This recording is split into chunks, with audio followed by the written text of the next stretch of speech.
मेरे जैसा एक स्टूडेंट जब मैं गांव से निकल के बाड़मेर में आया तो मुझे, सही बता रहा हूं, अंग्रेजी का अक्षर नहीं आता था ठीक से पढ़ना। मुझे न गणित आती थी, न इंग्लिश आती थी ठीक से, न देश दुनिया की कोई जानकारी थी। लेकिन बी फाइनल के अंदर क्या होता है कि एक अनायासी मैं स्टेडियम जा रहा हूं, बीच में हमारे एक महावीर पार्क आता है बाड़मेर के अंदर, उसके अंदर पानी के घड़े रखे हुए हैं, वहां से पानी पी के फिर हम स्टेडियम जाते हैं। ये हमारी एक रूटीन था। तो एक दिन मैं ऐसे ही पानी पी के स्टेडियम की तरफ जा रहा था पार्क से होते हुए, तो कॉर्नर पे 5-6 बच्चे बैठे, बच्चे क्या बड़े थे, और वो कुछ पढ़ रहे थे, डिस्कस कर रहे थे, दिखने में बड़े जबरदस्त एकदम पर्सनैलिटी। एक दिन मैं वहां से गुजर गया, दूसरे दिन फिर अपनी उत्सुकता हुई, है क्या ये, क्या ये कर क्या रहे हैं यहाँ पे। आदमी के मन में होता है, कोई 4 दिन किसी को लगातार एक जगह देखता है ना तो पूछता है। 3-4 दिन मैंने ये उनको देखा, मैंने कहा ये कर क्या रहे हैं यहाँ पे। एक दिन मैं भी वहां पे निक्कर पहनी हुई मेरे, पानी पिया, मैं स्टेडियम जा रहा था, तो 5 बजे के बाद जाता था, 6-6:30 बजे के आसपास की बात। तो मैं उनके पास गया, ये वास्तविक वाकया है।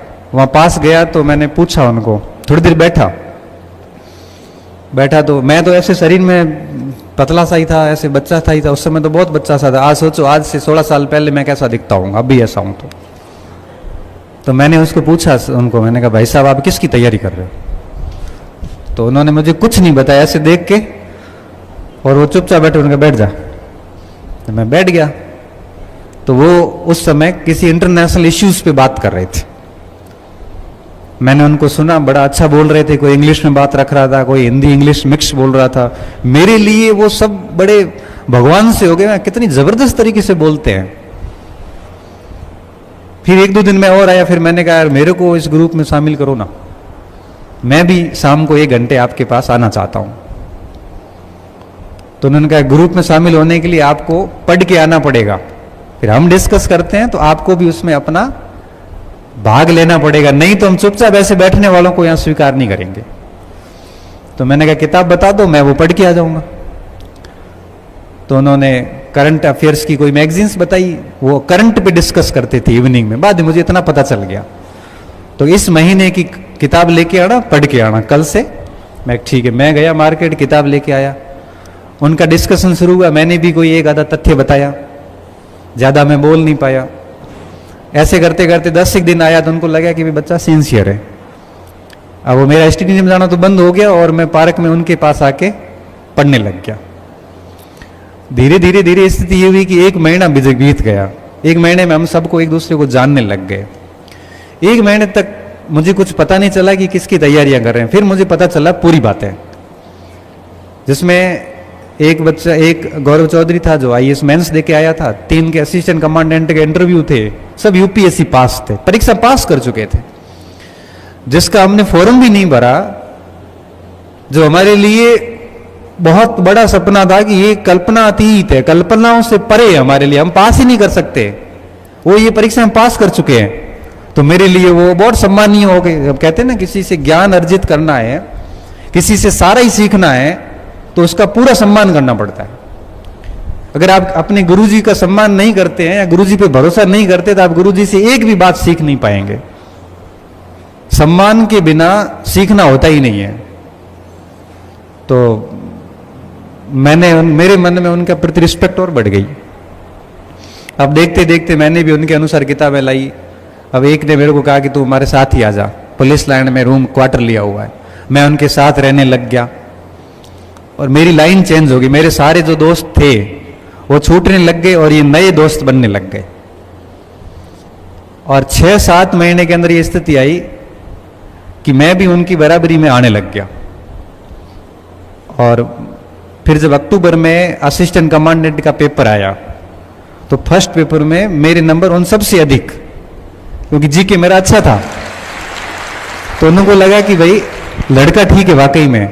फिर उनमें से 4 का असिस्टेंट कमांडेंट में सिलेक्शन हो गया, और अभी कोई 2 IC है, कोई फुल कमांडेंट बन गए, 2 बच्चे प्रॉपर RAS में हो गए, एक IAS में हो गया, जम्मू कश्मीर कैडर चला गया, और मैं बीमार हो गया। और सबने यही कहा कि अब गणपत आप तो जा, तो एजुकेशन की कर, तू पढ़ाता अच्छा है। क्योंकि मैं उस समय में उनको जीके के पॉइंट्स पढ़ाता था, क्योंकि वो सारे साइंस बैकग्राउंड के लोग थे। जीके में मैं ही उनसे सबसे ठीक था, और मैंने मेरी एजुकेशन की दुनिया, आज हम सब दोस्त कनेक्ट हैं।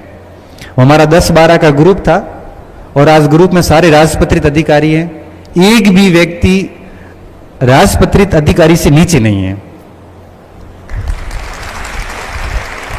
और मेरी जितनी भी नौकरियां लगी उसके बाद लगी, जितने भी ड्रीम्स देखे, जितनी भी चीजें हुई, सब उस ग्रुप के बाद हुई। अब मैं ये बात आपको क्यों कह रहा हूं? ये मैं बात इसलिए कह रहा हूं कि बेहद सामान्य स्टूडेंट रहा हूं मैं। आप सोचो 10वीं में 50% नहीं बनना, 50 से भी कम, 49%। मैं हाथ खड़े करवा दूं ना तो आपके सबके नंबर मेरे से अधिक है। और ये की हालत 12th में थी। 61% कोई बहुत बड़ा आंकड़ा नहीं है। ये की ये हालत ग्रेजुएशन में थी, 55% ही थे। बहुत सामान्य विद्यार्थी रहा, मगर मैं फॉर्चुनेट इसलिए हूं, सौभाग्यशाली इसलिए हूं कि वो ग्रुप मिला और जिंदगी ने यू टर्न लिया। और मेरे साथियों को, परिवार को कभी यकीन नहीं हुआ कि ये व्यक्ति इस लेवल पर भी आगे काम कर सकता है। और मैं सारा क्रेडिट आज देता हूं ना, तो मैं माता पिता से भी आगे उन दोस्तों को रखता हूं जिन्होंने मुझे बनाने का काम किया है। मेरे माता पिता को पढ़ाई से कोई मतलब नहीं है। मेरी मम्मी अनपढ़ है, पिताजी 9th की हुई है, मगर आधुनिक कंपटीशन और शिक्षा से उनका कोई वास्ता नहीं है। गांव में रहते हैं। मैं अगर यहां पे आके अपराध की दुनिया में भी प्रवेश करता तो मेरे माँ बाप को पता ही नहीं चलता कि मैं बाड़मेर में क्या कर रहा हूं। मेरे माता पिता ये कहते थे कि बेटा तेरे खर्चे की हम कमी नहीं आने देंगे, तू 3,000 मांगेगा तो 3,000 देंगे, 4 मांगेगा तो 4 देंगे। 4 या 5 साल तक हम आपके पीछे खड़े हैं, आपकी कोई जिम्मेदारी नहीं है पढ़ने के अलावा। माँ बाप केवल इतना ही काम कर सकते हैं, इससे अधिक का गेम आपको खेलना होता है। फिर वो मित्र लोग आते हैं, और आज जो कुछ भी मैं हूं, मैं सब उन दोस्तों की वजह से, वही सही बता रहा हूं आपको, क्योंकि मेरे परिवार की पहली नौकरी मेरी थी। मेरे पूरे परिवार में पहला 10वीं पास मैं हूं। तो आप सोच सकते हो कि 10वीं पास में, 12वीं पास में, कॉलेज पास में, एमए पास में, पीएचडी किया हुआ, डॉक्टरेट किया हुआ भी मैं अकेला ही हूं, प्रोफेसर भी मैं पहला हूं, लेक्चरर भी पहला हूं, सेकंड ग्रेड भी पहला हूं। तो पीछे से तो कोई मोटिवेशन नहीं था, क्योंकि परिवार को एजुकेशन से बहुत अधिक मतलब नहीं है। हाँ, अलग बात है अब क्या है, अब तो 5, 7, 10 लोग हैं, वो बहुत अच्छी जगह चले गए। छोटा भाई आरिस बन गया, भतीज लेक्चरर बन गया, अभी 2 भतीज है वो दिल्ली यूनिवर्सिटी में पढ़ रहे हैं। सारा सेट हो गया, क्योंकि परिवार का एक व्यक्ति सफल हो जाता है तो वो अकेला नहीं होता है, वो पूरे परिवार का उद्धार कर देता है, अगर वो ढंग का व्यक्ति है तो। एक व्यक्ति अगर सफल हो गया तो एक केवल आपका जीवन सेट नहीं होगा, आप पूरे परिवार का, पूरे गांव का, आसपास के पूरे मोहल्ले को आप प्रेरणा स्रोत होते हो। मुझे बड़ी खुशी होती है आज मेरे जो 50-60 परिवार है, वहां पे गांव में जो राजपूतों के जो कम से कम 3,000 गांव की बस्ती है, युवा जितने भी पढ़ने वाले हैं सर, उन सभी के मोबाइल्स में देखता हूं तो डीपी मेरी लगी हुई रखती है। तो मुझे लगता है कि ये कितना कुछ मान रहे हैं, बाड़मेर में पढ़ रहे हैं, मेहनत कर रहे हैं। और सबसे खास बात देखिए, चाहे मेघवाड़ों का बच्चा हो चाहे राजपूतों का हो, जब डिसीजन की बात आती है लास्ट में उनके पापा कहते हैं कि मारसान पूछ ले जो मारसा कह जो फाइनल है। मतलब गणपति जी को पूछ लो, गणपति जी अगर कह देते हैं वो कर दो बस। ये भरोसा गांव पूरे को कब हुआ है? ये सिर्फ एजुकेशन के बाद हुआ। उनको पता है कि बच्चे का डिसीजन अगर ये लेगा तो सही लेगा। इसलिए कहता हूं कि आप भी इस तरह से एग्जाम्पल सेट करिए। मैं आपके सामने खड़ा हूं, मेरे जो शब्द हैं वो इतने प्रभावी नहीं होने चाहिए जितने आप मुझे देख के प्रेरणा ले सकते हैं। जब ये व्यक्ति अपने गांव में आगे जाके कर सकता है तो हम भी कर सकते हैं। और करने वाले अगर ठान लेते हैं तो मुझे लगता नहीं कि कोई बाधा उसको रोक सकती है। ठीक है, 2 साल चीजें लेट हो सकती है, बाकी कोई फर्क नहीं पड़ता। और एक बार अगर आप ढंग से काम कर लेते हैं तो आप अमर हो जाते हैं, पूरा क्षेत्र में आपकी अलग इज्जत होती है।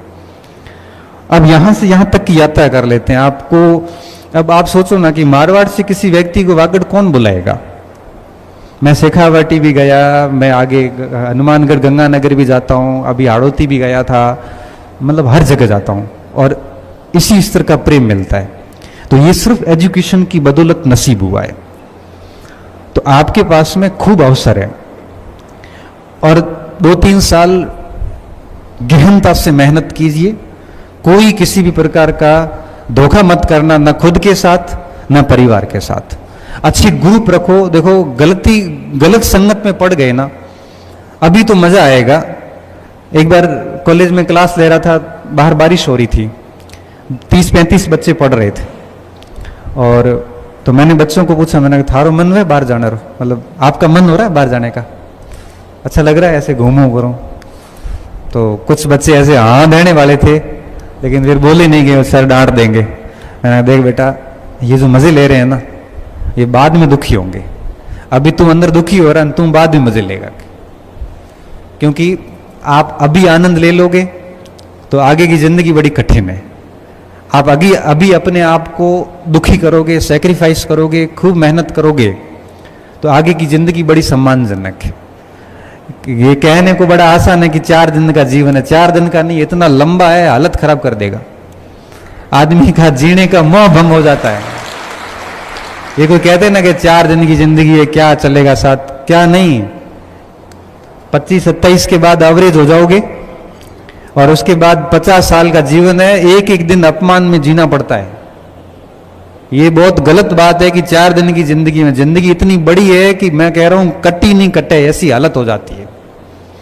और जिंदगी आसानी से कब कटती है, जब सम्मानजनक हो, तब हर दिन मजा आता है, तब आसानी से कटती है। लेकिन जब दुखों का समय होता है ना, तब 1 घंटा भी मुश्किल से निकलता है, 4 दिन तो दूर की बात है। तो ये समय जो है ना आपका, ये भविष्य बनाने का भी है, भविष्य बिगड़ने का भी है। तो मैं सिर्फ इतनी बात ही करूंगा कि आप अपने करियर का निर्माण करना, इसको बर्बाद मत करना। आपके पास में दोनों विकल्प है इस समय। बर्बादी वाले रास्ते बड़े आसान हैं और आपको बड़े अच्छे लगेंगे, उसमें शौक है, मौज है, मस्ती है, आराम, आनंद है। और जो भविष्य बनाने वाले रास्ते हैं वो बहुत कठिन है, उसमें 5 घंटे बैठना पड़ेगा, दोस्तियां छोड़नी पड़ेगी, मोबाइल बंद रखने पड़ेंगे, आंखों के आगे घेरे होंगे, कई सारे सामाजिक उत्सव वगैरह छोड़ने पड़ेंगे, कई लोगों को मना करने पड़ेंगे, अपने शौक आनंद खत्म करने पड़ेंगे। ये रास्ता मुश्किल है, इसलिए बनती कम लोगों की ये जीवन और बिगड़ती कई लोगों की। ऐसा नहीं है कि हमारे साथ सारे बने ही, हमारे साथ कई ऐसे एग्जाम्पल भी हैं जिनकी जिंदगी बिगड़ गई, ऐसी बिगड़ी है कि मैं उदाहरण दूं तो उनको समझ में आ जाता है कि किसकी बात कर रहा है। बहुत अच्छे अच्छे स्टूडेंट सिर्फ और सिर्फ गलत संगतियों के कारण बर्बाद हो गए। हमारे में और उनमें इतना फर्क था कि हमने कॉलेज टाइम से और उसके बाद से भी कभी पढ़ाई के साथ छेड़छाड़ नहीं की। आज 15 साल से जॉब कर रहा हूं, मेरे घर पे मेरी अपनी लाइब्रेरी है और उस लाइब्रेरी के अंदर लगभग 1500 से 2000 किताबें मेरे घर पे, मेरी पर्सनल लाइब्रेरी बनी हुई है। और जब भी तनाव की स्थिति होती है या मन नहीं लग रहा होता है, क्योंकि हर व्यक्ति के जीवन में ऐसे चरण आते हैं, कई बार अच्छा लगता है, कई बार खराब भी लगता है, तो मैं मेरी लाइब्रेरी का हॉल खोलता हूँ। लाइब्रेरी को खोलने के बाद में किताबों को देखता हूँ, एक एक किताब देखता हूँ, फिर सोचता हूँ कि गांव से जब निकला था तो मेरे पास एक ओसवाल का बैग था, चाय वाला, चाय का बैग था घर से, एक ओसवाल का बैग था, उसमें 2 ड्रेस थी और मेरे पास कुछ नहीं था। और आज पीछे मुड़ के देखता हूं तो 20 साल बाद मेरे पास आज 2000 पुस्तकों की, 1500 से 2000 तो हो ही जाएगी उसमें, पुस्तकों की एक शानदार लाइब्रेरी है। और उसमें बहुत सारे बच्चों के द्वारा दिए गए गिफ्ट्स हैं, बहुत सारे कार्यक्रमों की स्मृति चिन्ह है वहाँ पे, कई सारे प्रतियोगिताओं में प्रथम स्थान आए हुए के कई सारे मोमेंटो वहाँ रखे हुए। वो सब आधा घंटा देखता हूँ तो खुश हो जाता हूँ कि 20 साल में क्या पाया है। फिर दिमाग में आता है कि कुछ नहीं लाए थे और इतना कुछ किया है, तो मुझे खुश होना चाहिए, दुखी क्यों हूं। और बस मन प्रसन्न हो जाता है और वापस छोटी सी एक आधी किताब बाहर निकालता हूँ, थोड़ी देर पढ़ता हूँ, फिर निकल जाता हूँ काम पे। तो ये जो चीजें होती हैं अभी अभी के प्रयास से इकट्ठे होते होते आगे आपको सुकून देते हैं। इसलिए कहता हूं कि आप सीरियसली मेहनत कीजिए, बहुत परवाह वाले व्यक्ति बनिए, बेपरवाह लापरवाह मत होना। ये जिंदगी इतने मजे लेगी बाद में आपको यकीन नहीं अभी इस समय। हमने ये बातें हम तब बोल पा रहे हैं, हम क्लासेस में देखते हैं, हम अनुभव किया है बच्चों को, हमने बहुत निकटता से देखा है, बहुत क्लोज बच्चों को देखा है। हमने 40% अंक लाकर बच्चे हमारे पास आके हमने उनको लेक्चरर बनते हुए देखा है, हमने उनको आरएस बनते देखा है, हमने 98% लाए हुए बच्चों को भी फेल होते हुए देखा है। ये सिर्फ बच्चों के ऊपर डिपेंड करता है कि आप कितना बढ़िया करते हो। इसलिए कहता हूं कि आपका जीवन सिर्फ आपका है, इसको बिगाड़ना मत। कोई गलत आदत नहीं डालना है। 6-7 घंटे रेगुलर पढ़ाई करो और ये पढ़ाई आप जारी रखिए।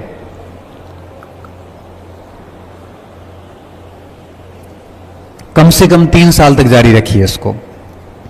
अच्छे ग्रुप बनाइए, ऐसे लोगों को साथ रखिए जो आपको 4 चीजें सिखाते हो। ऐसे व्यक्ति नहीं रखने जो ये कहें कि तेरा सिलेक्शन नहीं होगा, फिर किसका होगा? इसका नहीं होगा तो फिर होगा किसका? हम कैसे हुए? जिस परीक्षा में बैठे, सेकंड ग्रेड का पेपर देने गया, किसी ने कहा यार नकल होती है। मेरे 200 में से पहले पेपर में 194 नंबर आए। ये कैसे आए? मैंने कहा पूरे राजस्थान में शायद किसी के नहीं थे। मेहनत की थी, सवाल गलत क्यों हो जाए? अभी भी पेपर देखता हूं, दूसरे पढ़ता हूं, ये देखता हूं पेपर में क्या क्या आया है। और कई बार ऐसी स्थिति आती थी कि पहले प्रश्न से लेके 60, 70, 80% तक जाते थे, एक भी प्रश्न ऐसा नहीं होता था जहां हमें आ नहीं रहा है। क्यों? पढ़ाई की थी। और किताबें न्याय करती, किताबें नहीं देखती कि आप अमीर हो कि गरीब हो। किताबें नहीं देखती कि आप 10वीं में 12वीं में मेरिटोरियस थे कि बाई ग्रेस पास हुए हैं। किताबें नहीं देखती कि आपको नौकरी की जरूरत है कि नहीं है। उसको जिसका जितना पढ़ा है ना, ओमार में उतने अधिक सही होते हैं। बहुत न्याय है यहां पे। पढ़ के तो देखिए एक बार, कितना आनंद आता है। पढ़ाई जैसा आनंद मुझे लगता नहीं किसी भी जगह होगा। और आज भी हम 4 किताबें पढ़ के जाते हैं, जब क्लास में बच्चों के सामने जाते हैं, जब 4 चीजें नहीं सिखाते हैं ना, उसमें बच्चों के मुंह पे चमक आ जाती है कि आनंद आ गया, आज नई बात सीखने को मिली। फिर बच्चों को कहता हूं आप भी ये बाहर जाके किसी को सिखाना, और बच्चे भी बाहर जाके किसी को सिखा देते हैं कि इधर आ बताता हूं। तो आप बताओ, हकीकत बात यह कि हमारा जीवन आज की तारीख में ऐसे ही चल रहा है। पढ़ो, पढ़ाओ, अपने काम करो, बाकी दुनिया जाए बाढ़ में। किसी से कोई मतलब नहीं। कौन क्या कहता है हमें कोई फर्क नहीं पड़ता। बस आप अपने स्तर पे सही होने चाहिए।